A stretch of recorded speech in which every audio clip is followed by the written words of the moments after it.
I still remember those nights as if it was yesterday. My wife and I have been expecting for a while now, and we finally, after months, got the baby room all set up the way we want it. Except one last item is missing: the rocking crib.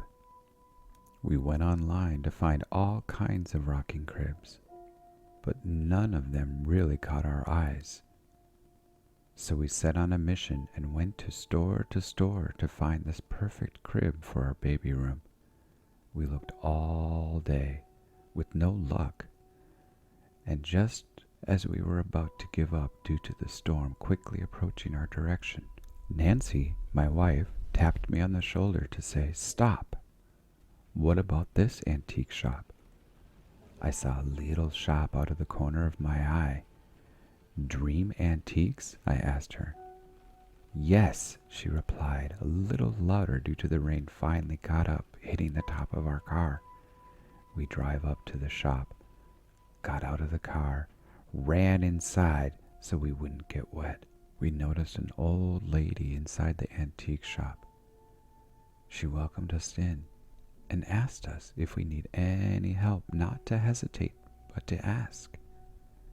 She looked like she was the owner of this antique shop because of the clipboard in her hand and the pencil behind her left ear. We thanked her and started to look around. There's all kinds of antique stuff in this store. Antique dolls, artwork that I have never even seen before. And after only a few moments, Nancy shouts out, "I found it! It is perfect!" I walked over to where she was at, looking around to see if we wanted to get anything else for the baby room. I scratched my head and looked at her in confusion. "It's brand new," I said to her. "Why is this crib brand new?" As I'm waving down the antique owner with the look of confusion on my face, the owner replied, "This crib has been here through several owners, and it keeps finding its way back into my shop." Nancy interrupts the old lady and says, "We'll take it. How much?" $5, she says.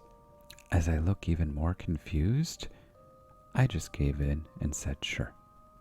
We finally got home from a long day. I set up the crib facing the window so the baby can look outside and see the trees blowing in the wind. It was just before midnight, and the strangest thing started to happen. The crib started rocking on its own, back and forth. A faint song, like singing, coming from the rocking crib. The rocking crib continued to move back and forth, as if someone I can't even see is pushing it. But that song, someone keeps singing that song. The clock strikes midnight, and everything stops. The very next night, as I was about to fall asleep, I hear a crackling noise coming from the baby's room. The noise sounded as if it was a rocking chair moving back and forth. The chair sounded very old, with the same song that keeps singing over and over like last night. I get into the baby's room to find out it was the actual rocking crib. But it looks really old. How could this be? We just got this yesterday. That song continues to play over and over again. Once more, the clock strikes midnight and everything stops. I wake up the next morning, grab my cup of coffee, thinking it was just a bad dream. So I walk into the baby's room and I notice the crib is gone, only ash on the ground. It's like the crib wanted to show us something. It wanted to show us what's going to happen here.